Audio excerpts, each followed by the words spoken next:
Hello दोस्तों, आप सभी का स्टडी विद कॉन्सेप्ट चैनल के इस आंसर राइटिंग बैच में स्वागत है। और हम बेसिकली आंसर राइटिंग के अंतर्गत हमने आपसे बोला कि हम आपके साथ क्वेश्चन को डिस्कशन करेंगे लाइव जूम ऐप पर। कुछ लोग जुड़ते हैं, कुछ लोग हो सकते हैं समय के कारण नहीं जुड़ पाए, लेकिन हमने डे 1 2 3 तक के कंप्लीट कर दिए हैं। आज 4 5 6 के करने की कोशिश करेंगे। मॉडल आंसर आपको शेयर कर दिया गया है। मॉडल आंसर बेसिकली कुछ अलग नहीं होता, आप बस क्वेश्चन की जो डिमांड होती है उसको पूरा कीजिए। अगर आप क्वेश्चन की डिमांड को पूरा करोगे तो आपका आंसर ही मॉडल आंसर कहलाएगा। ठीक है, तो इसमें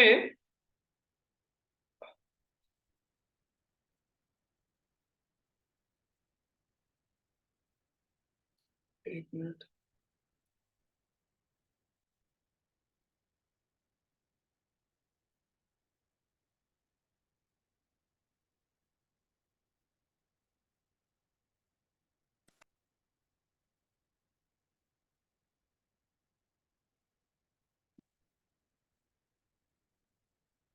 तो हमने एक केस स्टडी दी थी, उस केस स्टडी को हम डिस्कशन करेंगे। केस स्टडी की बेसिक चीजें मैं आपको बताता हूँ। कब भी आप कोई भी केस स्टडी अगर सॉल्व करें, दो तीन चीजें उसमें ध्यान रखना। बेसिकली केस स्टडी क्या होती है कि आपको बहुत अच्छे नंबर दिला सकती है GS 4 के अंदर। और केस स्टडी ही आपकी वास्तव में वो क्षमता दिखाती है कि आप सच में यूपीएससी को मतलब किस तरीके से समझते हो और एक सिविल सर्वेंट की सोच आप में है या नहीं है, उसको केस स्टडी बताएगी। और केस स्टडी के लिए कोई बुक नहीं होती, कोई चीजें नहीं होती। केस स्टडी जस्ट आप जो एथिक्स के टॉपिक पढ़ते हो 1 से लेकर के 7 तक, उन्हीं टॉपिकों को, और जीएस पढ़ते हो 1 and 2 and 3 4, उसके कंटेंट को ही आप केस स्टडी में यूज करते हैं। केस स्टडी में जब भी आप सॉल्व करें, उसके लिए सबसे पहला काम आपको ध्यान रखना है कि सबसे पहले आप केस स्टडी को ध्यान से पढ़ें। ध्यान से पढ़ें, सबसे पहला काम ये करना है कि उसको पढ़ना बहुत ध्यान से, और उसके मुद्दे फाइंड आउट करने की मुद्दे क्या क्या है। जैसे आज हम डिस्कशन करेंगे मुद्दों को, आज हम मुद्दे हैं उनको डिस्कशन करेंगे केस स्टडी के अंतर्गत। तो हम देखेंगे कि किस तरीके से मुद्दे हैं, इसमें कौन कौन से मुद्दे हैं, उनको कैसे हम देख सकते हैं और कैसे उनका सॉल्यूशन कर सकते हैं। तो सबसे इंपॉर्टेंट पार्ट रहेगी केस स्टडी में कि मुद्दों को फाइंड आउट करना, केस स्टडी की बेसिक थीम को समझना, और उसके बाद हमें केस स्टडी की डिमांड के अकॉर्डिंग उसमें क्वेश्चन का आंसर देना होता है। ठीक है ना, उस चीज पे हमें ध्यान देना है। तो मैं आपको क्वेश्चन शेयर कर देता हूँ। ये क्वेश्चन है हमारा, और अगर किसी प्रकार का कोई डाउट रहे तो आप जरूर पूछना, तभी लैब डिस्कशन का तभी फायदा है, अदरवाइज तो मैं इसको रिकॉर्ड करके भी भेज सकता हूँ आपको। एक केस स्टडी आपने दी गई, हमने आपको दी गई थी, जिसमें आपको दिया गया है एक केस कि आप किसी राज्य के लोक निर्माण विभाग के सेक्रेटरी है। यहाँ आपको अपना एक पद डिजाइन किया गया है, जिसके अंतर्गत आपको लोक विभाग, यानी कि आप सभी जानते हैं जो पब्लिक जो वर्किंग वाला डिपार्टमेंट है, आपका पीडब्ल्यूडी डिपार्टमेंट बोलते हैं, उसके आप सेक्रेटरी हैं। और उस सेक्रेटरी के पद पे, तो उस दौरान आपको, अब सेक्रेटरी देखो ध्यान रखना, इसमें सबसे पहला काम आपको यही करना होता है कि जो पद आपको दिए गए हैं उस पद के क्या क्या क्षेत्राधिकार हो सकते हैं, उस पद की क्या क्या पावर हो सकती है, वो आपको थोड़ा सा आइडिया होना चाहिए। ऐसा नहीं है कि आप किसी भी पद पे बैठे हुए हो और 1 मिनट में पासवर्ड बताता हूँ किसी को।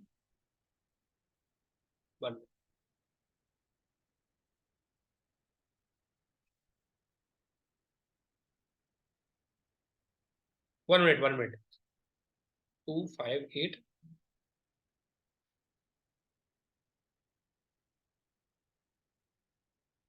258 339।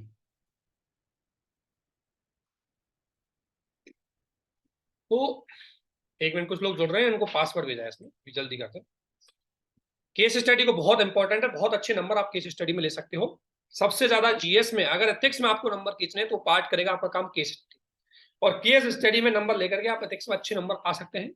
ठीक है ना, क्योंकि ये मेरा ऑब्जर्व था, क्योंकि मेरा एक बार 127 आए थे, एक बार 121, तो केस स्टडी में अच्छे नंबर, यानी कि एथिक्स में आप 120 130 40 तक भी जा सकते हैं अगर आपने केस स्टडी को सॉल्व किया। और साथ में आपके पास जितने ज्यादा से ज्यादा जो आपके 1 से लेकर के 12 नंबर तक जो क्वेश्चन होते हैं, उनको भी अगर अच्छे एग्जाम्पल के साथ शेयर किया है, एथिक्स में आप बहुत अच्छे नंबर ले सकते हो, 140+।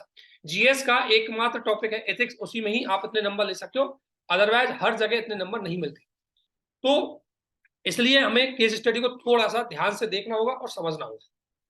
तो मैं इसको स्टार्ट कर रहा हूं। सबसे पहले हमें मुद्दे को समझना है कि मुद्दा क्या है। ठीक है ना। तो ये जो केस स्टडी आपको दी गई है, इसमें आप किसी राज्य के यानी किसी स्टेट के लोक निर्माण विभाग यानी कि पब्लिक जो पीडब्ल्यूडी डिपार्टमेंट होता है, उस पीडब्ल्यू डिपार्टमेंट के आप सेक्रेटरी है, तो आप एक अच्छे पद पे बैठे हुए, ये ध्यान रखना। अब सेक्रेटरी का मतलब है आप सर्वोच्च प्रशासनिक अधिकारी हो उस डिपार्टमेंट के। इसका मतलब है कि आपके महत्वपूर्ण, आपके पास पावर रहेगी, आपके पास पॉलिसी मेकिंग तक की पावर रहेगी।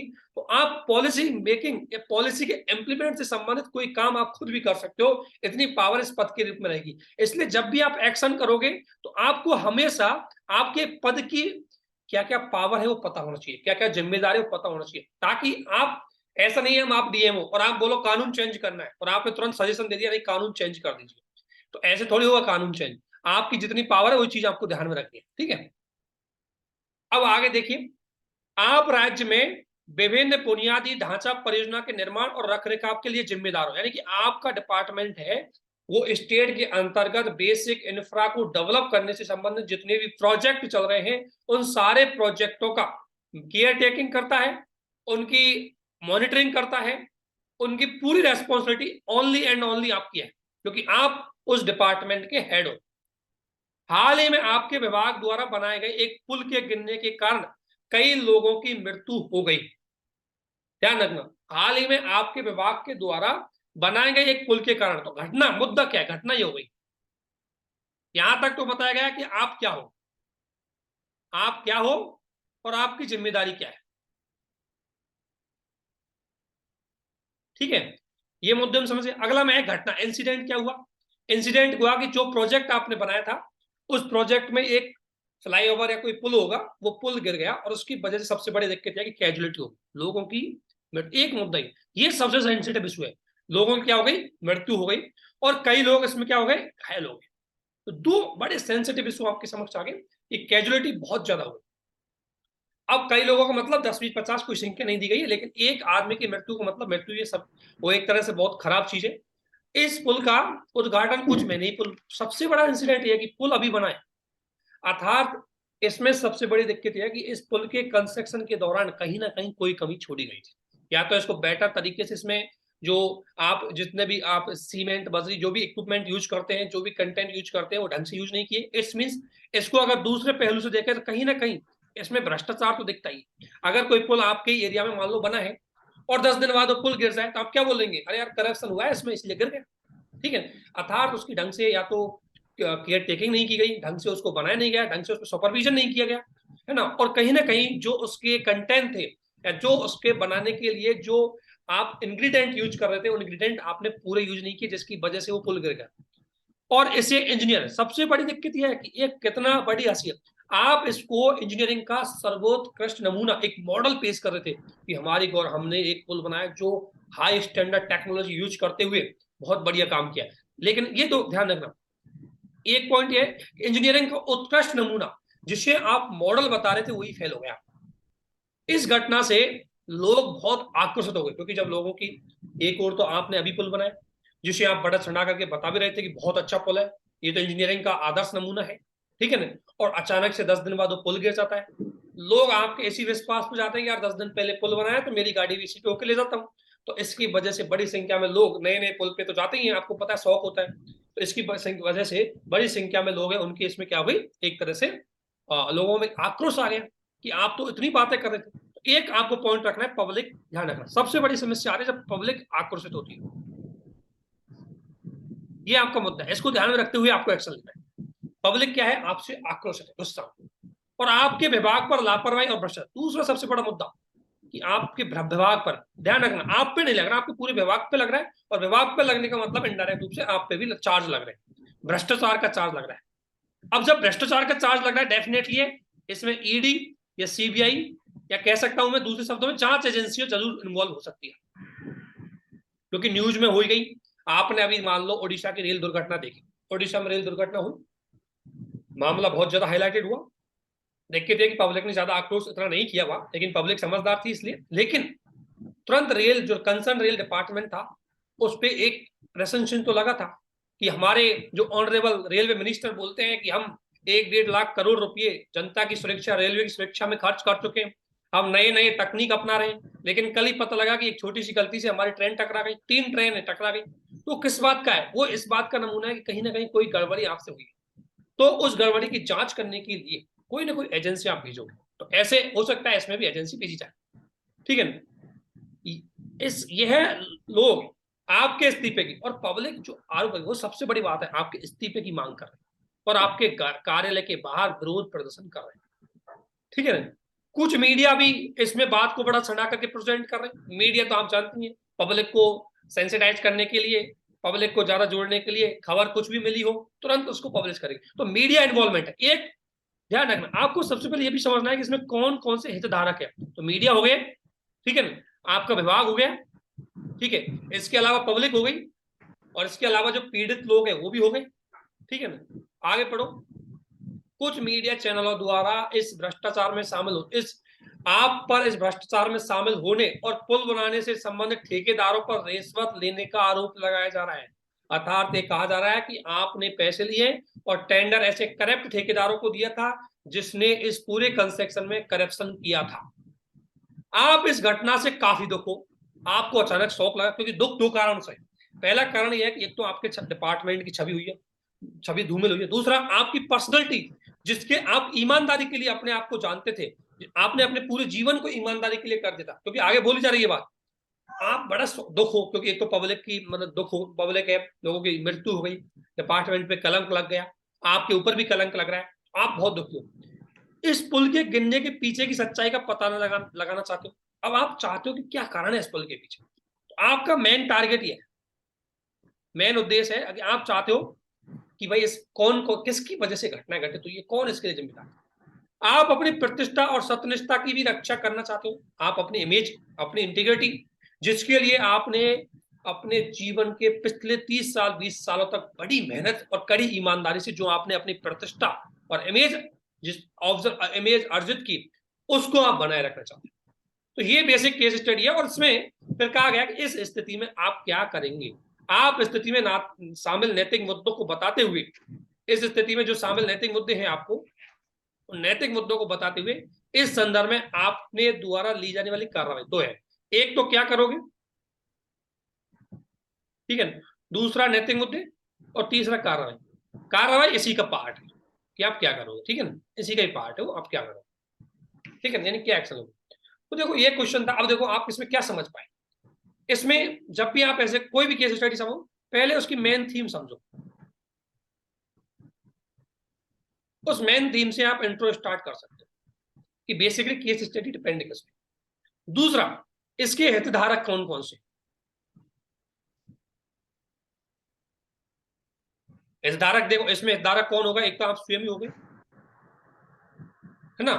एक इसका मतलब एक हो गए पीड़ित लोग, एक हो गई जनता, एक हो गया ठेकेदार, एक हो गया मीडिया, ठीक है ना, इसके अलावा एक सरकार, ठीक है ना। ये कई हितधारक है, और इन हितधारकों को कोई न कोई नैतिक मुद्दे जुड़े हुए होंगे, तो वो नैतिक मुद्दे आपसे पूछे गए, तो आपको इनके नैतिक मुद्दे बताने होंगे, और उसके अलावा उसके बाद आपकी कार्रवाई बतानी, क्या एक्शन टेकन होगा आपका। और कार्रवाई हमेशा, आपको ध्यान रखना, कार्रवाई हमेशा आपको अपने क्षेत्राधिकार, ठीक है ना, संवैधानिक मूल्यों, प्राकृतिक न्याय, ठीक है ना, संवैधानिक मूल्यों, प्राकृतिक न्याय और बेस्ट केस स्टडी, कुछ एग्जाम्पल देते हुए कि ऐसी घटनाएं वहां घटित हुई तो उन लोगों ने क्या उदाहरण दिए, उन लोगों ने क्या एक्शन लिए, आप भी तो उसी के आधार पर कुछ एक्शन लेंगे, ठीक है ना। और इसके अलावा आप इसके दोबारा ऐसी घटना घटित नहीं हो, इसके भी समाधान आप दो, क्योंकि आप उस डिपार्टमेंट के सेक्रेटरी हो, तो आपको बहुत सारे लेवल पर इसमें कार्रवाई करनी होगी। तो ये क्वेश्चन की डिमांड है, पहले इंट्रो से आप इसकी बेसिक थीम को बताना, फिर इसके बाद हितधारकों को बताते हुए आप इसके नैतिक मुद्दे बता दीजिए, और उसके बाद इसमें कार्रवाई बता दीजिए। इस तरीके से आप बेसिकली इसको कर सकते हैं। तो केस स्टडी को कर पाना इतना जटिल नहीं है, बस केस स्टडी की मेन थीम को समझना। और देखो शुरू में हो सकता है कि आप जब केस स्टडी सॉल्व करो तो शुरू में सारे मुद्दे नहीं ढूंढ पाते, आप करिए, पहले एक केस स्टडी सॉल्व कीजिए, उसके बाद उसको लिखिए, लिखने के बाद सोचिए कि क्या पॉइंट और मुझसे मिस हो गया, उसका सॉल्यूशन देखिए, सॉल्यूशन देखने के बाद फिर सोचिए कि यार ये पॉइंट तो मैंने मिस कर दिया था, ये और है ना चाहिए। आपको एक स्थिति पता लग जाएगी इस स्थिति में मुझे क्या क्या सोचना है।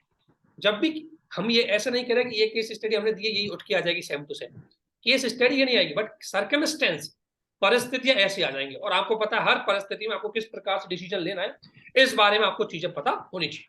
ठीक है ना? तो बेसिकली ये केस स्टडी है। अगर यहां तक आपको कोई डाउट हो केस स्टडी को समझने के लिए, कुछ लोग लेट जुड़े थे, तो केस स्टडी तो सभी ने पढ़ रखी होगी, ऐसी बात नहीं है। तो अगर किसी प्रकार कोई केस स्टडी में समझने संबंधित डाउट है तो बताइए, अदरवाइज मैं इसको आगे सोल्व करता हूँ। डाउट है किसी को? Hello sir. हेलो आवाज आ रही है आप लोगों को, जो लोग जुड़े हुए हैं? Hello hello. आंसर राइटिंग में सबसे बड़ी बात यह है कि आप आंसर लिख रहे हो, अच्छी बात है। बहुत सारे लोगों के हम आंसर को अभी चेक करके मैंने दीजिए, कुछ की हम अभी भेज देंगे, ठीक है। लेकिन सबसे ज्यादा इंपॉर्टेंट पार्ट यह है कि आपको यहाँ सिखाया जा रहा है। वीडियो स्टॉप होने, देखो ध्यान रखना गुड्डू जी, वीडियो स्टॉप आपके नेटवर्क का इशू हो सकता है, अदरवाइज वीडियो में कोई कमी नहीं है। यहाँ से वीडियो एकदम क्लियर कट आ रहा हेलो है सर। और आवाज भी एकदम क्लियर कट आ रही है। आप एक बार अपना नेटवर्क प्लीज चेक कर लीजिए, ठीक है। Hello hello sir. आवाज आ रही है?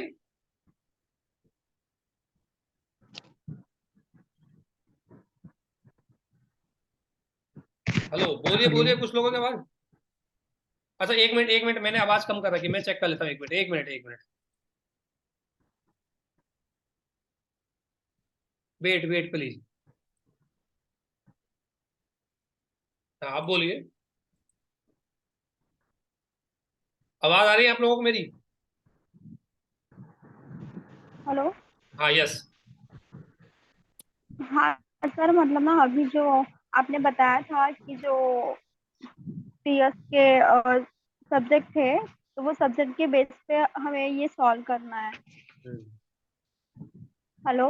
हाँ हाँ हाँ, आवाज आ रही है, आपकी आपकी आवाज आ रही है। हाँ हाँ सर, तो आपने कहा था कि जितने हमें जीएस में सब्जेक्ट है तो वो सब्जेक्ट के बेस पे हमें ये केस स्टडी सॉल्व करना है। तो मैं पूछना चाहती हूँ कि क्या कि, तो क्या तो क्या हम मतलब ना इसमें अपनी थिंकिंग भी पुट कर सकते हैं, या कि बस मतलब सिलेबस में जो भी दिया हुआ है तो वही लिख सकते हैं? देखो, केस स्टडी में मैंने ये बोला कि केस स्टडी का जो कंटेंट होता है बहुत सारा, जैसे आपको कुछ सजेशन चाहिए, है ना, कुछ मान लो केस, कुछ एग्जांपल चाहिए, तो वो थोड़ा सा GS1 2 के तरीके कहीं पार्टों में दिख जाते हैं। यहाँ आपको समझना है केस स्टडी है उसको किस तरीके से सॉल्व करना है। और अगर मान लो कोई एग्जाम्पल आपको चाहिए, ढूंढना है, मान लो आप केस स्टडी सॉल्व कर रहे हो, आप चाहिए कि कोई एक्सीडेंट से संबंधित कोई एग्जाम्पल है, बेस्ट आप गूगल पे सर्च कर सकते हैं, इसको पूरा कर सकते हो। अब आप तब तक वेट मत कीजिए कि मेरा GS1 2 तो नहीं होगा तब तक मैं 4 को नहीं पढ़ूंगा। ये बात सही है कि 4 के कनेक्शन में GS1 2 का रोल रहता है, लेकिन हमें डिपेंड नहीं रहना तब तक। इसमें आपको जितना आपको समझ में आ रहा है, जितना आप इसको समझ पा रहे हो और जितना अच्छी तरीके से आप इसको प्रेजेंट कर पा रहे हो, तो आप बेसिकली सीखोगे। सोच आपकी एकदम से, मेरा हमारा उद्देश्य ये आंसर राइटिंग में आपकी एक सोच बनानी है कि इस परिस्थिति में मुझे कैसे सॉल्व करना है। इसका दो तीन फायदा होंगे। पहला फायदा ये होगा कि जैसे ही आप इसको सॉल्व करने बैठोगे आपको पता लग जाएगा ये चीज की मेरे पास कमी है। तो जब GS1 GS2 भी आप अगर पढ़ रहे होंगे तब आपको याद होगा कि मेरी कौन सी चीज मुझे एथिक्स में भी यूज आ सकती है, ठीक है ना, कौन सी चीज मुझे ऐसे में भी यूज आ सकती है। इसलिए आपको चीजों को पता होने के लिए आपको चीजों में इन्वॉल्वमेंट होना पड़ेगा, और इसलिए आपको यहाँ इन्वॉल्व कर रहे हैं हम केस स्टडी में।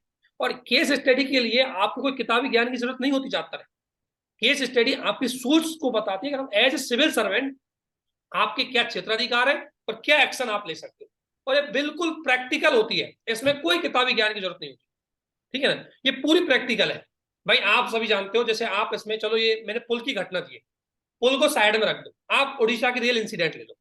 मान लो आप रेलवे डिपार्टमेंट के सेक्रेटरी, ठीक है ना, रेलवे डिपार्टमेंट के आप सेक्रेटरी थे, अचानक से उड़ीसा की रेलवे दुर्घटना हुई, बड़ी मात्रा में लोग उसमें मारे गए, उसी की वजह से लोग आक्रोशित हो गए, आक्रोशित होने की वजह से आपसे इस्तीफे की मांग करने लग गए। मीडिया ने आरोप लगाया था कि वहां कुछ अधिकारी मिले हुए थे जो करप्टेड थे, जिन्होंने ध्यान नहीं दिया, केयरलेस, ठीक है ना।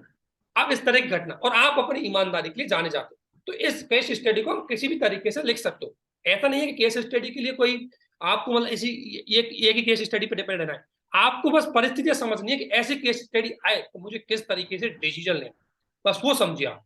ठीक है मैडम, और अपना जो भी टॉपिक आप पढ़ते जा रहे हो उसको पढ़ते जाइए कंटिन्यू। ठीक है ना, आप ऐसा नहीं कि केस स्टडी के लिए वेट करो, आप पढ़ते जाइए, जितना आपसे सॉल्व हो पाए उतना सॉल्व करने की कोशिश कीजिए। एटलीस्ट आपका एक इन्वॉल्वमेंट और इंप्रूवमेंट दोनों होगा इससे। आगे करें सॉल्व, अगर कोई डाउट ना हो तो।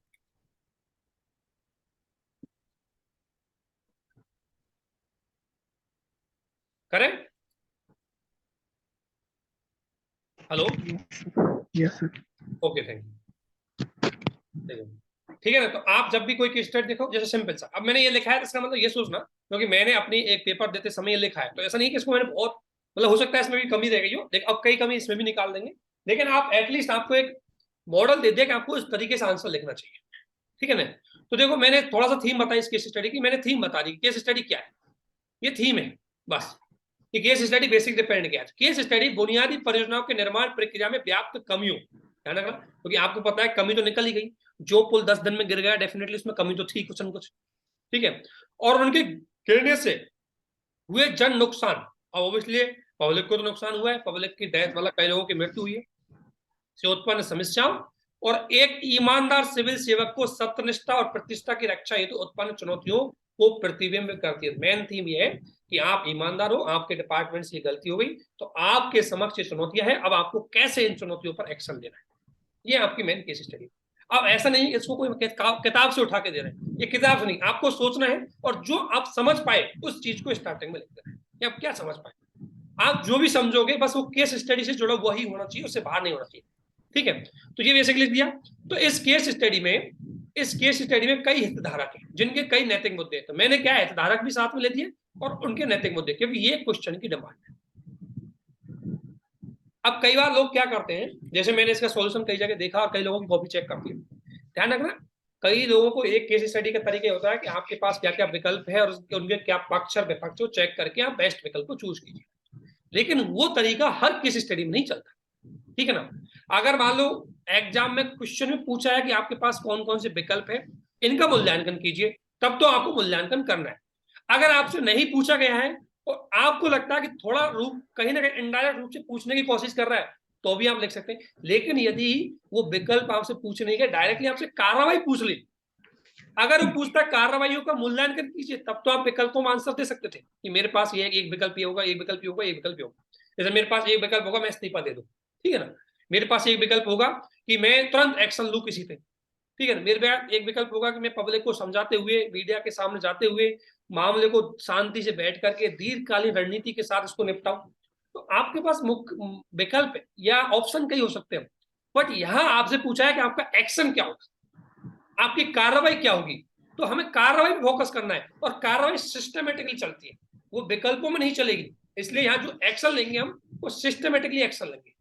ठीक है ना, तो क्वेश्चन की पहली डिमांड थी कि हितधारकों को फाइंड आउट कीजिए और उनके नैतिक मुद्दों को बताइए। तो जैसे स्वयं सेक्रेटरी हो आप, एक हितधारक तो आप खुद हो, और आपकी सबसे बड़े नैतिक मुद्दे क्या है कि आपको सत्यनिष्ठा बनी रहे, आपकी प्रतिष्ठा बनी रहे, और साथ साथ आपके डिपार्टमेंट यानी कि आपके डिपार्टमेंट की इमेज भी बनी रहे, यानी सार्वजनिक हित, ये आपके नैतिक मुद्दे हैं। मीडिया का नैतिक मुद्दा क्या है कि मीडिया का नैतिकता ये होती है कि वो पारदर्शिता बनाए रखे, वो सच्चाई बनाए रखे, और वो एक जिम्मेदारी के साथ लोगों को वास्तविकताओं से अवगत कराए। मीडिया आजकल क्या हो रही है, खुद ही जज बन जाती है, 1 मिनट में किसी को अपराधी घोषित कर देती है तुरंत, जबकि अपराधी घोषित करने से पहले आप किसी को अपराधी घोषित कर रहे हो, उसको दोषी मान रहे हो बिना किसी प्रक्रिया के, बिना किसी चीज के, तो बात एकदम गलत होती है।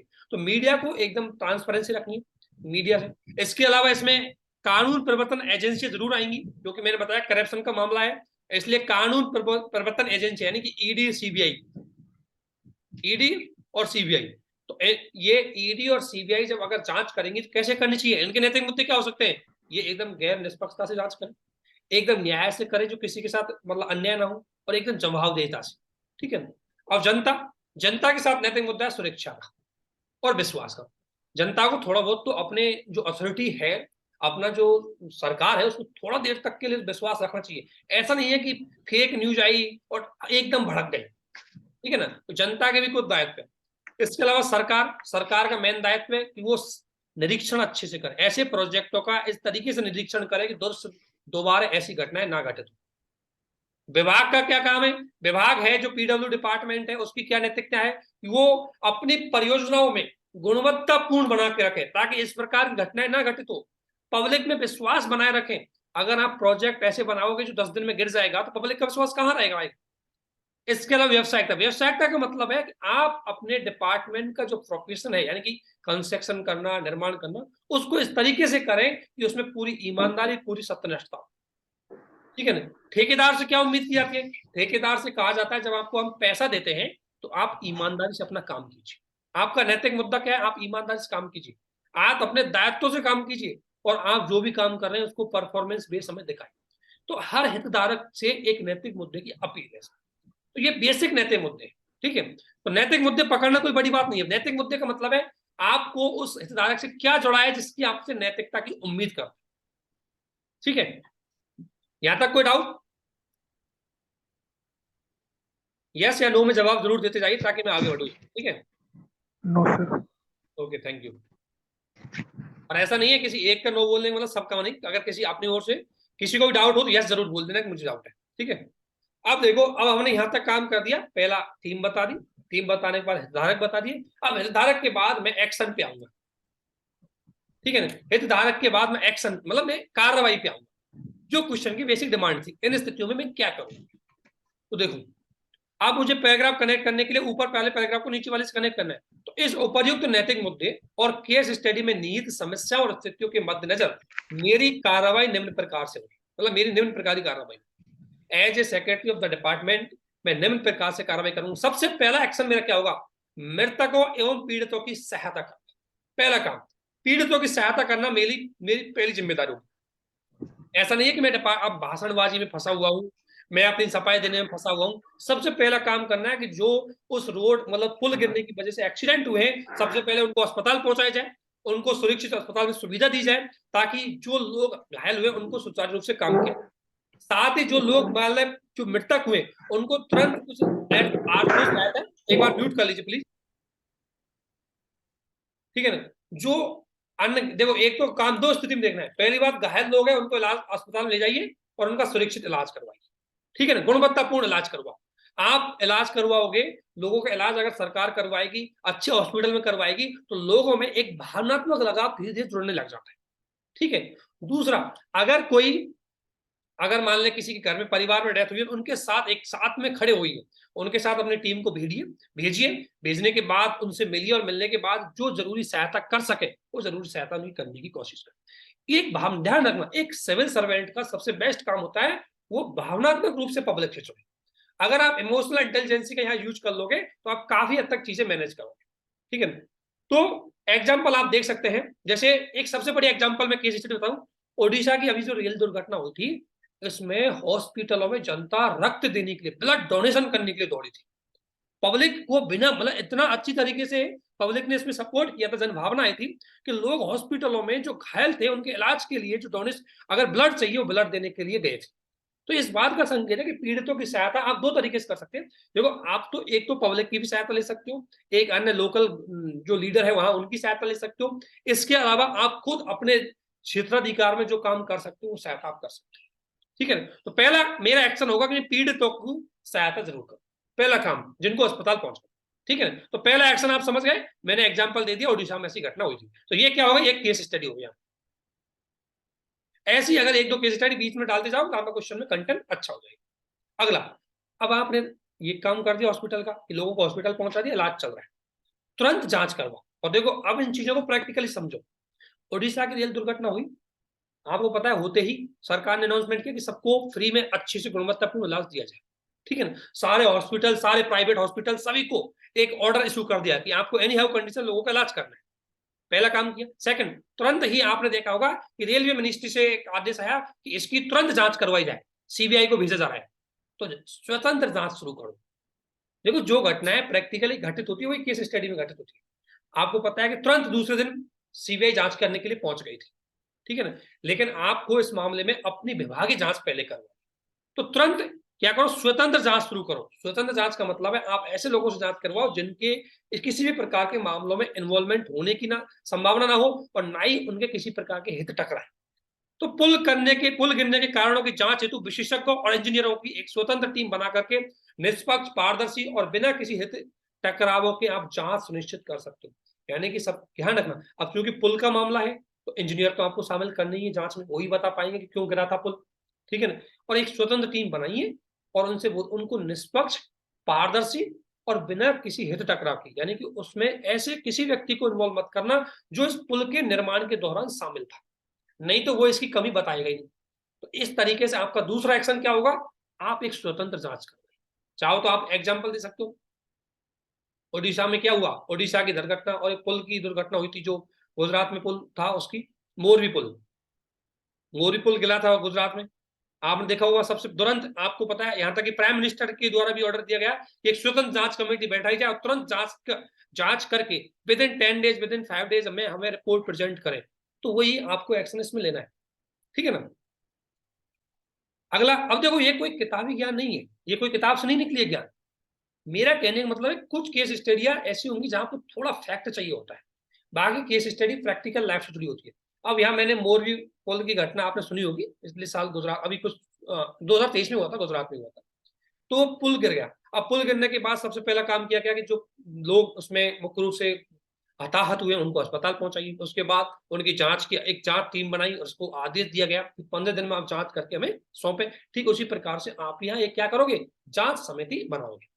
दूसरा काम, अब तुरंत संबंधित अधिकारियों का निलंबन। अगर आपको लगता है थोड़ी पहली नजर में किसी की कोई रेस्पॉन्सिबिलिटी थी, तुरंत उसको क्या कर दो, आप सस्पेंड कर दो, ठीक है। निष्पक्ष जांच के क्रम में आप जो रेस्पॉन्सिबल है, चाहे उसका रियल रेस्पॉन्सिबिलिटी हो, लेकिन अगर लगता है किसी गलती से हुई है, तुरंत उसको पहले सस्पेंड कर। तो क्या करो, उसको तुरंत सस्पेंड किया। जैसे कि आपने देखा होगा ओडिशा की रेल दुर्घटना हुई, पूरे स्टेशन को ही सस्पेंड कर दिया गया, स्टेशन मास्टर वगैरह जो भी थे उनको, ठीक है। तीसरा काम, चौथा, कानून प्रवर्तन एजेंसियों की सहायता। अब आपको पता है कि आपके ऊपर लगाए आरोप करप्शन का, अब आपके और आपके विभाग के ऊपर करप्शन का आरोप लगाया, तो देखो मीडिया बहुत चिल्ला रहा है, तो जांच एजेंसियां तो आपके पास आएंगी, चाहे आपसे पूछताछ करने के लिए। तो आपका दायित्व है कि पूरी ईमानदारी के साथ आप उनकी जांच की सहायता करें, ठीक है ना। आप पूरी ईमानदारी के साथ उनकी जांच में सहायता करें, ठीक है। तो ये आपके निष्पक्ष जांच में आप पूरी तरह सहायता करो, क्योंकि आपको खुद भी विश्वास है कि मैंने जो भी काम करवाया था, विभाग से कुछ काम करवाया था, वो एकदम सही प्रोसीजर से फॉलो करते हुए किया गया था। तो आपको उसमें पूरी जांच में सहायता करें। अब सबसे इंपॉर्टेंट बात, जनसंपर्क, क्योंकि आपको पता है पब्लिक भड़क रही है बाहर आपसे, एक तरह से वो क्या कहते हैं, पब्लिक भड़क रही है। तो दूसरा, आपसे इस्तीफे की मांग कर रही है। ऐसी स्थिति में आप पब्लिक से संवाद कीजिए, पब्लिक कम्युनिकेशन बहुत जरूरी है। जैसे आपने देखा होगा कि प्राइम मिनिस्टर और रेल मिनिस्टर उड़ीसा में पहुंच गए थे, कैंपों में रहे कई दिन तक, ठीक है ना, जो घटनाएं घटित रही थी। इसी प्रकार मोरवी पुल की घटना हुई तो प्राइम मिनिस्टर वहां पहुंच गया। तो अगर आप पब्लिक के बीच में जाओगे तो पब्लिक को लगेगा हमारी कोई सुनता है, हमारे कोई बीच में आया है। तो आप ज्यादा विभिन्न प्लेटफॉर्मों के माध्यम से, सोशल मीडिया के माध्यम से, टीवी के माध्यम से, कॉन्फ्रेंस के माध्यम से, खुद पर्सनली विजिट करके आप वहां के स्थितियों को जान करके, आप वहां की स्थिति को जानो और वहां पब्लिक के बीच में जाओ, पब्लिक से संवाद करो और पब्लिक से संवाद करने के बाद पब्लिक को संभालने की आप पूरी कोशिश करो, ठीक है ना। तो उसके बाद आपको पब्लिक से जनसंपर्क बहुत बढ़िया काम करना है।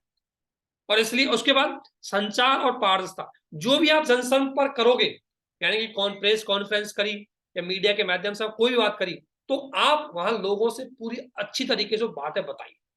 जैसे प्राइम मिनिस्टर के द्वारा मोरवी पुल की घटना हुई थी, तो वहां लोगों के बीच में जाकर के संचार स्थापित किया, लोगों के साथ जुड़े। तो इससे क्या है कि एक आपकी जो भावनात्मक चीजें होती है, जो जनता को एक तरह से सांत्वना देने के लिए, या जनता को लगे कि हाँ हमने, आपको भी जनता को लगना चाहिए कि इस अधिकारी ने जिम्मेदारी ली और यहाँ पर आया, ठीक है ना। तो एक तरह से पब्लिक के साथ आपका रिलेशन, जो कि आप पब्लिक के नौकर हो, सेवक हो, और सेवक की तरह आपको उनके सामने जाना पड़ेगा, भाई ये स्थिति ऐसी हो गई है आपकी सेवा, और उनको जो भी वहां सिचुएशन है उसको संभालना पड़ेगा। तो कम्युनिकेशन बहुत इंपॉर्टेंट पार्ट होता है, ठीक है ना। इसके बाद जवाबदेहिता बढ़ाने हेतु सुधारों पर। अब देखो, अब सबसे बड़ी बात, इंपॉर्टेंट फैक्टर है, अब तक घटना घटित हो गई, अब जो होना था इलाज हो, लेकिन अब आपको भविष्य में इस प्रकार की घटना दोबारा से घटित ना हो, इसलिए आप ऐसी घटनाओं की पुनरावृत्ति रोकने के लिए प्रत्येक प्रोजेक्ट की जांच करोगे। जितने भी प्रोजेक्ट चल रहे हैं आपके पुल निर्माण से संबंधित, सड़क निर्माण से संबंधित, उनकी जांच करो और उनकी स्वतंत्र ऑडिटिंग कमेटी के माध्यम से जांच करो। एक ऑडिटिंग कमेटी भेजो जिसमें इंजीनियर लगाओ, और वो इंजीनियर हर प्रोजेक्ट को हर 15 दिन में 20 दिन में चेक करेंगे, ताकि बीच में कंस्ट्रक्शन के दौरान उसमें कोई गलती तो नहीं, कोई कमी तो नहीं रह गई। अगर किसी प्रकार का उसमें कोई मिलावट चल रही है, अगर किसी प्रकार कोई मिलावट चल रही है उसके निर्माण प्रक्रिया में, तुरंत एक्शन लो और तुरंत जो ठेकेदार है, कोई भी जिम्मेदार है, उस पर तुरंत एक्शन लेकर उसको बढ़ा दो। ठीक है ना? तो आप इस प्रकार की घटनाएं दोबारा से नहीं हो, उसके लिए भी आपको एक एक्शन तो लेना ही पड़ेगा। ठीक है, तो ये आपने कार्रवाई कर दी। ठीक है, आप इसमें और भी कार्रवाई अगर आपको लगता है 2-4 पॉइंट और भी ऐड कर सकते हो। तो इस प्रकार अब आपका निष्कर्ष है। निष्कर्ष में कुछ सजेशन आपके होने चाहिए कि ताकि भविष्य में इस प्रकार घटना ना हो, या आपके क्या क्या एक्शन है वो भी आपको देख सकते हो। तो इस प्रकार पारदर्शिता, स्वतंत्र जांच और इनके माध्यम से हम जनता के आक्रोश को तो कम करेंगे, परंतु भविष्य में ऐसे प्रोजेक्टों पर ये घटनाएं ना घटित हो, इसलिए एक डैशबोर्ड तैयार करेंगे। डैशबोर्ड का मतलब होता है जिसमें आपको सारा डेटा पता लग जाए कि इतने प्रोजेक्ट आपके चल रहे हैं, आज इस प्रोजेक्ट पे इतना काम हुआ है, आज इस प्रोजेक्ट पे इतना काम हुआ है, पता लग जाएगा। और ड्रोन के माध्यम से आप चेक करवाओ, उसकी वीडियो करवाओ, क्या क्या मिलावट हो रही है, क्या क्या सामान उसमें चल रहा है, ताकि भविष्य में इस प्रकार की घटना किसी भी प्रोजेक्ट के साथ ना हो। ठीक है ना? तो ये चीज आप उसमें एक सजेशन दे सकते हो।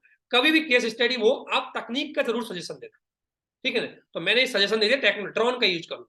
मान लो कोई रेलवे पुल बन रहा है, अब उसमें किस प्रकार के इक्विपमेंट कर रहे हैं, वह ड्रोन लगा दो, चेक करता रहेगा, इमेज देता रहेगा आपको क्या क्या कर रहा है। ठीक है, इस तरीके से आप केस स्टडी को सोल्व कर सकते हैं। इस क्वेश्चन को थोड़ा और बढ़ाने के लिए आप इसमें एक पॉइंट और ऐड कर सकते थे कि इसमें आपके लिए कौन कौन से मूल्य होने चाहिए ताकि इसी स्थिति में आप अपने आप को सही बनाए रखें। तो एक सबसे बड़ी मूल्यों की जरूरत, क्या क्या क्या वैल्यूज है जो आपके लिए चाहिए इस दौरान। तो देखो, वैल्यूज में अगर मैं बात करूं तो एक तो सबसे बड़ी बात है, आप में साहस की दृढ़ता होनी चाहिए, क्योंकि ऐसी स्थिति में आपका साहसी बने रहना, दृढ़ता पूर्वक उस मुद्दे पे बने रहना। पब्लिक आपको गालियां दे रही है, मीडिया आपको गालियां दे रही है, आप अपने आपके ईमानदारी के लिए पहचाने जा रहे थे, आपके भ्रष्टाचार का आरोप लगा रहा है, ईडी आपके घर आ रही है, सीबीआई आपके घर आ रही है, और आपके डिपार्टमेंट की वजह से कुछ लोगों की मौत हो गई। ऐसी स्थिति में अपने आप को बनाए रखना एक बड़ा साहसी काम होता है, बहुत दृढ़ता के साथ। तो एक वैल्यू तो आपको ये चाहिए, करेज टू कन्वेंशन। दूसरी आप में होनी चाहिए समानुभूति। सहानुभूति समानुभूति वाली होनी चाहिए, क्योंकि आप पब्लिक को कम्युनिकेट कर पाओगे, पब्लिक की फीलिंग को समझ पाएंगे, उनके साथ अच्छे संचार करने के लिए आपको ये चीज चाहिए। इसके बाद एक है लीडरशिप। आप डिपार्टमेंट के हेड हो, लीडरशिप होनी चाहिए, ताकि आप पूरी अपनी डिपार्टमेंट की जो अगर जिम्मेदारी है तो उसको आप अपनी गलती स्वीकार करें कि ये गलती हुई है, इसके लिए जो भी रेस्पॉन्सिबल होंगे हम उन पर एक्शन लेंगे। एक लीडरशिप की यही क्वालिटी होती है। लीडरशिप की क्वालिटी होती है कि जो अगर किसी डिपार्टमेंट में कोई गलती हुई है, उसका जो हेड ऑफ डिपार्टमेंट होता है, उसकी जिम्मेदारी को गलती अगर सच में हुई है तो एक्सेप्ट करें, और उनके लिए जो जिम्मेदार लोग हैं उन पर एक्शन करें। इसके अलावा सत्यनिष्ठा तो हर उसमें चाहिए चाहिएगा। आपको ऐसी स्थिति में अपने नैतिक मूल्यों पे बने रहना पड़ेगा। ऐसा नहीं है आपके पीछे ईडी आ रही है, आप ईडी को पैसे खिलाने में लगे हुए, मेरे पीछे मत आइए। ठीक है ना? तो आपको ऐसा काम नहीं करना, आपको अपनी इंटीग्रिटी को बनाए रखना है। ठीक है ना? तो ये वैल्यूज आपको जरूरत पड़ेगी, ये जरूरत पड़ेगी, ये जरूरत पड़ेगी। इसके अलावा ईआई, इमोशनल इंटेलिजेंस की उसमें बहुत ज्यादा जरूरत पड़ेगी। देखो, आपको लोगों से कम्युनिकेशन करने के लिए, आपको इंटरपर्सनल डेवलपमेंट यानी इंटरपर्सनल कम्युनिकेशन यानी कि लोगों के साथ संचार करने के लिए आप में इमोशनल इंटेलिजेंस होनी चाहिए, ताकि आप दूसरे की भावनाओं, दूसरे की स्थिति, दूसरे की परिस्थिति को समझ करके अपने विचारों को बहुत बेहतर तरीके से प्रेजेंट कर सको, लोगों को मोटिवेट कर सको, लोगों को इनकरेज कर सको, लोगों को सिचुएशन को समझा सको। तो आप में ये गुण होना चाहिए। तो आप एक चाहो तो एक पैराग्राफ जोड़ सकते थे कि इन परिस्थितियों में एक सिविल सेवक के लिए कौन कौन से वैल्यूज का होना जरूरी है ताकि वो इन स्थितियों में बना रहे। ठीक है, तो ये बेसिक आपकी केस स्टडी थी। अगर किसी को कोई डाउट हो तो बताइए, अदरवाइज केस स्टडी आपको ऐसे ही सॉल्व करनी है बस। और इसमें एक भी किताबी ज्ञान नहीं है, कुछ कुछ केस स्टडी है जहां पर आपको किताबी ज्ञान की जरूरत पड़ेगी। Hello sir. Yes yes yes yes yes yes. हाँ, मतलब आपने जो अभी एक्शन बताए थे ना, और स्टेप बाय स्टेप नहीं कि एक्शन, कि हमें क्या करना चाहिए पहले, तो वो जो मतलब, तो वो जो आपने मीडिया के बारे में बताया था, देन फिर ना उसके बाद वो पब्लिक कम्युनिकेशन का बताया था, स्टेप बाय स्टेप नहीं क्या, तो मैं पूछना चाहती हूँ कि वैसे ही हमें स्टेप बाय स्टेप लिखना है या फिर नहीं, हम देखो मतलब एक, पहले हाँ भी लिख बिल्कुल सकते हैं? हो सकता है इसमें एक आध दो, लेकिन स्टेप आपका ही होना चाहिए। अब देखो आप, मैं स्टेप इसलिए क्यों जरूरी है, क्योंकि देखो आपने पहला काम किया कि आप मीडिया से कम्युनिकेशन करो, पब्लिक वहां मर रही है और आप मीडिया से कम्युनिकेशन करने में लगे हुए, ठीक है ना। घायल लोग वहां पड़े हुए हैं, आप पब्लिक कम्युनिकेशन कर रहे हो, ये काम नहीं करना है। सबसे पहले जो सबसे जरूरी काम है उसको करना है। इसमें हो सकता है कम्युनिकेशन ऊपर नीचे हो सकता है, बट पहला काम होना चाहिए कि वहां जो घायल लोग हैं उनको अस्पताल पहुंचाओ। आप वहां लोग घायल पड़े हुए हैं, आप अपनी सफाई देने में लगे हुए, तो वो काम आपको नहीं करना है। इसलिए कई केस स्टडियों में आपको थोड़ा स्टेप बाय स्टेप चलना होता है, ठीक है। सर नैतिक मुद्दे इसी पॉइंट में लिखना है। सॉरी, दोबारा हेलो बोलिएगा। सर, जो नैतिक मुद्दे सर है वो इसी पॉइंट में लिखना है कि वो उससे पूरी लाइन देखो नैतिक मुद्दे लिखनी है। के लिए क्वेश्चन की डिमांड में थोड़ा नैतिक मुद्दे वो पूछना है, नैतिक मुद्दों का मूल्यांकन कीजिए, नैतिक मुद्दे बहुत ज्यादा बताइए, तो हम इनको थोड़ा सा और डिटेल से बता दें। लेकिन जो भी उसने बोला नैतिक मुद्दे कैसे जुड़े हुए हैं इसमें, पॉइंट वाइज बता दें कि नैतिक मुद्दे जुड़े हुए हैं, ठीक है। थोड़ा क्वेश्चन जी की लैंग्वेज सर। पे थोड़ा ध्यान देना है। और ना मेन फोकस इसका था कार्रवाई पे, ठीक है। तो यस आप सर इसमें बता यस। सकते हो, देखो अगर आपको सभी हितधारकों के नैतिक तो आप इसी तरीके से बता पाओगे, डिटेल से नहीं बता पाओगे, ठीक है, क्योंकि डिटेल से बताओगे तो बहुत हो जाएंगे। आप सिंपल से बताओ कि भाई एक से इसके साथ नैतिक मुद्दा है कि अपनी इन चीजों को बनाए रखो, ठीक है। तो नैतिक मुद्दों को इस तरीके से आप बना जी सकते सर। हो, जी। सिंपल सा टेबल में बता दो, ज्यादा इतना बड़ी बात नहीं, सिंपल से बता इससे सर पूरी लाइन नहीं लिखनी है ना? दो। नहीं, क्वेश्चन की डिमांड पर डिपेंड करेगा। उसने पूछा है कि नैतिक मुद्दों का मूल्यांकन करते हुए आप कार्रवाई बताइए, तब आप थोड़ा सा इनको एक्सप्लेन करना पड़ेगा, ठीक है। Yes sir. Okay sir. यहाँ तक समझ में आ गया? कर पाओगे किस स्टडी सॉल्व अब? अगर ये मैं सब मान सर लो समझ इसको में आ हटा गया। करके मैं ओडिशा की रेल दुर्घटना की आपको केस स्टडी दे दूं तो कर दोगे? कभी भी यस किसी सर। प्रकार की कोई दुर्घटना की केस स्टडी हो, उसका एक्शन हमेशा यही होगा, इसी तरीके से करना है उसका सॉल्व, ठीक है। कर पाओगे नहीं कर पाओगे बताइए? देखो आंसर राइटिंग का मतलब आपको एकदम परफेक्टली एक स्टेप बाय स्टेप सीखना है। ऐसा नहीं है कि आज अगर आप सॉल्व करो तो सारी चीजें इस तरीके से आपको पता होनी चाहिए थी, कोई दिक्कत नहीं है। आप आराम से थोड़ा सा एक एक धीरे धीरे चीजें सीखेंगे। केस स्टडी में थोड़ा सा आगे बढ़ने के लिए थोड़ा आपको टाइम देना पड़ेगा। आप दो चार केस स्टडी सॉल्व करोगे तब आपको एक समझ में आएगा कि मुद्दे क्या है, चीजें क्या होती है, ठीक है ना। पहली केस स्टडी में इतनी आसानी से चीज नहीं आएगी, बट आप एक बार देख लेना। अगर कोई भी डाउट है किसी प्रकार केस स्टडी में तो बता देना, ठीक है। मैं एक क्वेश्चन और डिस्कशन कर लेता हूँ इसी डे 4 का। वो क्वेश्चन ज्यादा टिपिकल नहीं है, सिंपल सा क्वेश्चन है। चाणक्य के बारे में इसमें क्वेश्चन बोला गया है। देखो एक क्वेश्चन यूपीएससी हमेशा आपसे पूछती है कि बौद्ध धर्म का वर्तमान प्रासंगिकता क्या ही है, भगवत गीता की वर्तमान प्रासंगिकता क्या होगी, महात्मा गांधी के मूल्यों की वर्तमान प्रासंगिकता क्या होगी, मान लो अरस्तु के मूल्यों की वर्तमान प्रासंगिकता क्या होती। कोई भी प्रासंगिकता आपको पूछ सकते हैं। प्रासंगिकता का मतलब है उस वैल्यूज का आज क्या, जैसे मान लो महात्मा गांधी ने दिया है अहिंसा का सिद्धांत, और आज आतंकवाद हो रहा है, रूस यूक्रेन डिस्प्यूट हो रहा है, तो बिल्कुल महात्मा गांधी का अहिंसा का सिद्धांत रिलेवेंट है।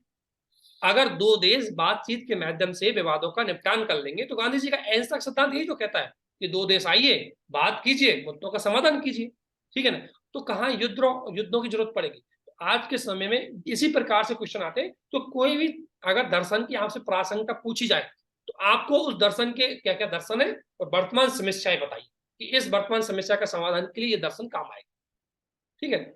चाणक्य का क्वेश्चन आपसे पूछा गया है, हालांकि चाणक्य का क्वेश्चन है और सिंपल सा है, कोई दिक्कत नहीं। सिविल सेवकों हेतु उपयुक्त चाणक्य दर्शन के मुख्य सिद्धांतों की चर्चा कीजिए और बताइए कि समकालीन भारतीय प्रशासन हेतु सिद्धांत किस प्रकार प्रासंगिक है।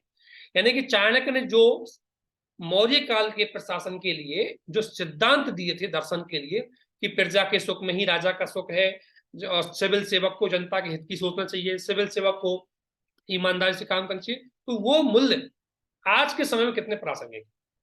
सिंपल सा 2 पेजों में आपको क्वेश्चन बनना होता है। एक चीज ध्यान रखना, कई लोगों ने क्वेश्चन पूछा है केस स्टडी आपको नॉर्मली 4 पेज या 3.5 पेज केस स्टडी में मिल जाते हैं।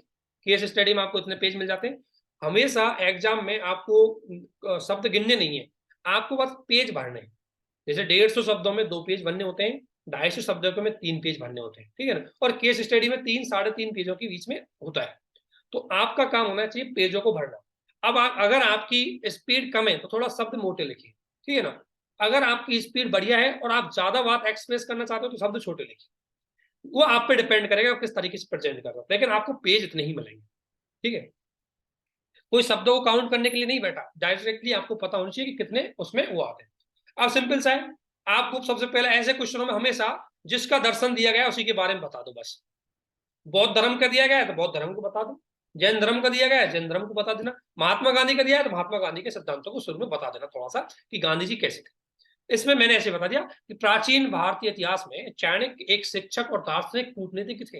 आपको पता है चाणक्य कूटनीतिक भी था, टीचर भी था, क्योंकि जो मौर्यकालीन जो संस्थापक है चंद्रगुप्त मौर्य का जो गुरु तो यही था।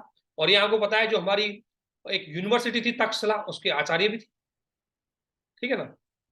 तो प्राचीन इतिहास में चाणक्य एक शिक्षक और दार्शनिक कूटनीतिक थे, ये कीवर्ड हाईलाइटेड जरूर करना है, ठीक है ना। जिन्होंने अपनी कृति अर्थशास्त्र में, उसकी रचना अर्थशास्त्र वो आपको मेंशन करनी है, दर्शन, तत्कालीन प्रशासन, अर्थव्यवस्था, नैतिकता के विभिन्न पहलुओं को उल्लेखित किया। एक जस्ट इंट्रोडक्शन हो जाएगा आपका चाणक्य के बारे में, ठीक है ना। इसके बाद सिविल सेवक के लिए चाणक्य के अर्थशास्त्र में कुछ महत्वपूर्ण दर्शन दिए गए थे जो आज भी प्रासंगिक है, ये आप कनेक्ट कर सकते हो। जैसे ईमानदारी, इसने बोला, चाणक्य कहते थे कि प्रत्येक सिविल सेवक को, प्रत्येक प्रशासनिक अधिकारी को, यहाँ तक कि राजा को भी अपने कर्तव्यों का निर्वहन ईमानदारी से करना चाहिए। क्यों? और आज आपको पता है कि ईमानदारी आज बहुत ज्यादा इंपॉर्टेंट है, क्योंकि वर्तमान समय में भी सार्वजनिक संपत्ति का प्रबंधन करना हो, भ्रष्टाचार की समस्या का समाधान करना हो, एक सिविल सेवक का ईमानदार रहना चाहिए। तो जैसे कि ईमानदारी के लिए जाने जाते हैं, सत्यनिष्ठा के लिए जाने जाते हैं ई श्रीधरन, तो आप एक एग्जाम्पल दे सकते हैं। तो ईमानदारी आज के लिए रिलेवेंट है बिल्कुल, क्योंकि आज हमारे यहाँ करप्शन के चार्ज बहुत लग रहे हैं, ठीक है। दूसरा कर्तव्य, चाणक्य नैतिकता, चाणक्य कहते थे कि चाणक्य ने वहां सिविल उन्होंने बोला कि आपका धर्म है, आपका धर्म है पब्लिक की सेवा करना, आपका धर्म है राजा की चीजों को मानना, राजा की आज्ञा का पालन करना। तो आज के जो सिविल सेवक है उनका भी कर्तव्य तो है कि राष्ट्र का निर्माण करें, जन कल्याण कार्यों को करें। तो वो चीज आप इसमें जोड़ सकते हो। चाणक्य नैतिकता एवं न्याय के साथ कर्तव्य पालन पर बल देते थे, और वर्तमान में सिविल सेवकों को राष्ट्र निर्माण के लिए, जन कल्याणकारी कर्तव्यों को पूरा करने के लिए कर्तव्यों पर रहना बहुत जरूरी है। और कुछ केस स्टडीज इसमें देख सकते हो, कुछ अच्छे काम करने वाले लोगों के बारे में बता सकते हो। जैसे एक आईएएस का नाम आपने सुना होगा, मणिपुर कैडर के आईएएस है ऑर्मिस्टन पेमे,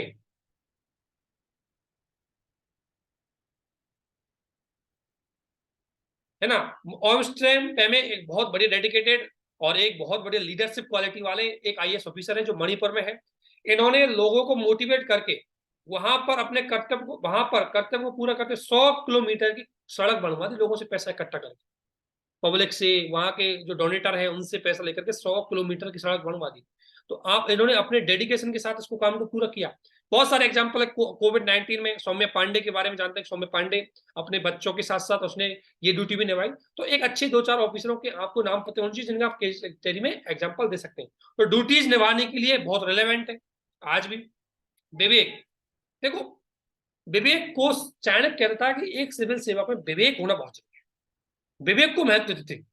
आप आज भी आप देख सकते हो कि आज के सांप्रदायिक दंगे हो रहे हैं, आज के टेक्नोलॉजी से जुड़े हुए मुद्दे आ रहे हैं, आज के जटिल जटिल डिसीजन एक सिविल सर्वेंट को लेने पड़ते हैं। ऐसी स्थिति में उसके लिए विवेक का होना जरूरी है। चाणक्य की जो बात हो आज के लिए भी रिलेवेंट है, ठीक है। इसके बाद सक्षमता, चाणक्य ने ये कहा, देखो चाणक्य कहते थे अपने अधिकारियों के बाद कि प्रशासनिक अधिकारियों को कूटनीति में, नैतिकता में, दर्शन में, अपने क्षेत्र में एकदम कुशल होना चाहिए। तो आप सभी जानते हैं वर्तमान समय में भी विभिन्न प्रकार, आपको पता है वर्तमान समय में जैसे आईएफएस ऑफिसर होते हैं वो विदेशी संबंधों को देखते हैं, जो डीएम होते हैं वो आंतरिक संबंधों को देखते हैं, लॉ एंड ऑर्डर को देखते हैं। हमारे पास पहले ही संसाधनों की कमी है। ऐसी स्थिति में आपके पास एक सक्षमता होनी चाहिए ताकि आप मिनिमम रिसोर्सेजों में मैक्सिमम चीजें कर सकते हो। तो आज भी हमारे यहाँ जो समस्याएं बनी है इनके समाधान के लिए इसका यूज कर सकते हो। इसका एक एग्जांपल मैं आपको देता हूँ। एक राहुल कुमार आईएएस ऑफिसर थे, राहुल कुमार, आपने सुना होगा, पूर्णिया डिस्ट्रिक्ट के बिहार में, पूर्णिया के डीएम थे राहुल कुमार कोविड-19 के समय। और इन्होंने एक बहुत बढ़िया काम किया। कोविड-19 के समय जो ऑक्सीजन खत्म हो गई थी तो इसने एक वहां पुराने बंद पड़े हुए ऑक्सीजन प्लांट को स्मार्ट तरीके से स्टार्टिंग करके अपने डिस्ट्रिक्ट को ऑक्सीजन की सप्लाई करवाई। ये होती है आप में सक्षमता। आप एक माइंडेड खिलाड़ी हो, आप में कैपेसिटी है कि आप अपने एक प्लान बनाया और प्लान को एग्जीक्यूट करके अपनी पब्लिक की सेवा करें। तो बिल्कुल सही है, जो चाणक्य ने बात बोली वो आज रिलेवेंट है, आप एग्जाम्पल दे सकते हो। कि राहुल कुमार आईएएस ऑफिसर थे, डीएम पुण्य थे, इन्होंने कोविड-19 के दौरान ऑक्सीजन की कमी पड़ी तो ऑक्सीजन के एक पुराने बंद पड़े हुए ऑक्सीजन प्लांट को बड़ी स्मार्ट तरीके से सुचारू रूप से चालू करवा करके और पूरे अपने डिस्ट्रिक्ट को ऑक्सीजन की सप्लाई करके बहुत सारे लोगों की मृत्यु को होने से बचाई, बहुत सारे लोगों को जीवन दान दिया। ठीक है ना। वफादारी, सिविल सेवकों के लिए वफादार होना चाहिए, लेकिन वफादार का मतलब क्या है? वफादार का मतलब होता है पब्लिक के प्रति वफादार, संवैधानिक मूल्यों के प्रति वफादार। तो आज भी हम देखते हैं कई सिविल सेवक है वो अपने अपने ही सुख सुविधाओं में लोग पड़े रहते हैं, पब्लिक की सुनते नहीं है, पब्लिक की चीजों की। ऐसी स्थिति में बिल्कुल उनके लिए मूल्य बहुत रिलेवेंट है कि वो लोगों की सुने, लोगों के प्रति उनके दायित्व बने। तो इस प्रकार से चाणक्य के 10-5 पॉइंट पकड़ लिया आपने और उन्हीं पॉइंटों को वर्तमान में बताइए। ठीक है, और फिर निष्कर्ष निकल सकते हैं कि वर्तमान में नागरिक केंद्रित शासन सुशासन हेतु सिविल सेवकों को मूल्यों और जनता के प्रति समर्पण होना चाहिए। मैं यही कह रहा ना, एकदम डेडिकेशन। ठीक है ना। और डेडिकेशन के एग्जांपल बहुत है, आप देख सकते हो उसमें कई, जैसे ई श्रीधरन तो बहुत डेडिकेटेड आदमी थे, मेट्रो मैन के रूप में जाने जाते हैं। ठीक है ना। एपीजे अब्दुल कलाम जी हमारे, ठीक है ना, तो ये डेडिकेटेड सिविल सर्वेंट थे। अब देखो निष्कर्ष क्या लिखना है। निष्कर्ष वर्तमान चीजों को जोड़ते हुए आपको भारत के भविष्य के लिए चाणक्य के ये मूल्य है जो सिविल सेवक के लिए जरूरी है, इनके महत्व को बताना है। तो कहना है कि अतः वर्तमान जटिल नौकरशाही है ना, आजकल नौकरशाही बहुत जटिल हो गई है। नौकरशाही मतलब जटिल होने का मतलब है कि आजकल लोग ऑफिसरगिरी ज्यादा दिखाते हैं। ठीक है ना। तो वो बोल रहा है कि जटिल नौकरशाही को दूर करने के लिए जन केंद्रित शासन यानी कि सिटीजन सेंट्रिक शासन, वेलफेयर स्टेट की भूमिका तथा भारत को 2047, ध्यान रखना 74 क्वेश्चनों में कोड जरूर करना है। आपको पता है @इंडिया हम अमृतकाल में प्रवेश कर चुके हैं और 2047 तक हमारा टारगेट है कि हम विकसित राज्य की श्रेणी में आ जाए। तो विकसित राज्य की श्रेणी का आने के लिए आपको सिविल सेवकों की बहुत महत्वपूर्ण भूमिका रहती है। इसलिए चाणक्य के दर्शन है, अगर वो सिविल सेवक उनका यूज करेंगे तो डेफिनेटली है कि भारत 2047 तक अपने लक्ष्यों को पूरा करने में महत्वपूर्ण भूमिका निभा सकता है। तो उस तरीके से आप इसका निष्कर्ष को खत्म कर सकते हैं। ठीक है, तो इस तरीके से आप इसको ऐसे मूल्य ला सकते हैं, किसी के मूल्य ला सकते हैं, गांधी जी के आ सकते हैं, है ना, नेहरू जी के आ सकते हैं, सोक्रात के आ सकते हैं, प्लेटो के आ सकते हैं। जो हम पढ़ते हैं, हमारे एक टॉपिक है एथिक्स में कि विभिन्न दार्शनिक है उनके मूल्य, तो उनको किसी के भी मूल्य नाम से पूछ सकते हैं, बस वर्तमान से जोड़ करके उनको बताना होगा। समझ में आया नहीं आया?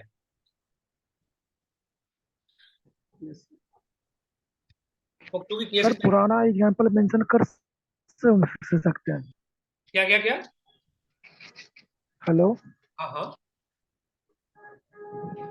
बोलिए बोलिए। सर बोले पुराना एग्जांपल सर की मेंशन कर सकते हैं सर इसमें? बहुत ज्यादा पुराना मत करना, तो सर पुराना एग्जांपल सर कितने साल का मेंशन कर सकते हैं सर? साल वाला नहीं है, जो आपके आज की समस्याओं के लिए जुड़ा हुआ हो ना, वो एग्जांपल चाहे कितना ही पुराना हो उससे कोई फर्क नहीं पड़ता, है ना। लेकिन वो समस्या आज भी बनी हुई है, आज भी आपको दिखती है, तो आप उसको जोड़ सकते हैं। ठीक है ना। ऐसे तो हम जैसे आप गांधी जी का भी एग्जांपल ले सकते हैं, आज के टाइम पे लेते ही हम गांधी जी का तो कई चीजों में। ठीक है ना। तो एग्जांपल लेना, बट वो ध्यान रखना वो जो मूल्य है उसके साथ जुड़ा हुआ होना चाहिए। ठीक है ना। पुराना का मतलब, और थोड़ा सा अगर वर्तमान का हो तो बहुत बढ़िया है एग्जांपल। ठीक है, तो वर्तमान में बहुत एग्जांपल है।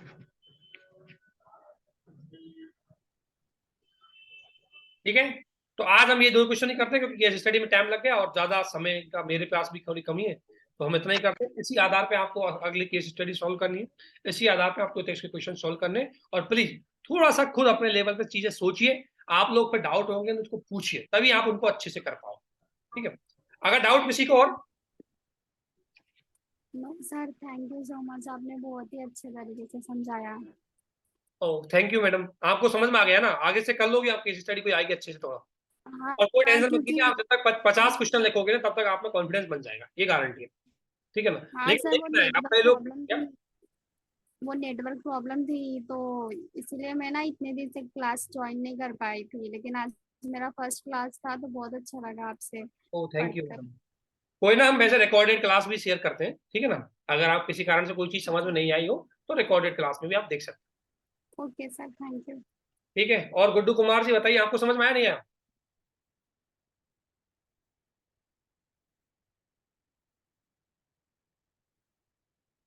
चलो ठीक है, ऑल द बेस्ट आप सभी को। आंसर राइटिंग कंटिन्यू लिखते रहिए, कॉपी आपकी चेक हो जाएगी, क्योंकि मैं भी थोड़ा एग्जाम दे रहा हूँ तो मुझे जब टाइम मिलता है मैं सीक्वेंस से आपकी कॉपी चेक कर देता हूँ। ठीक है, okay thank you, good night.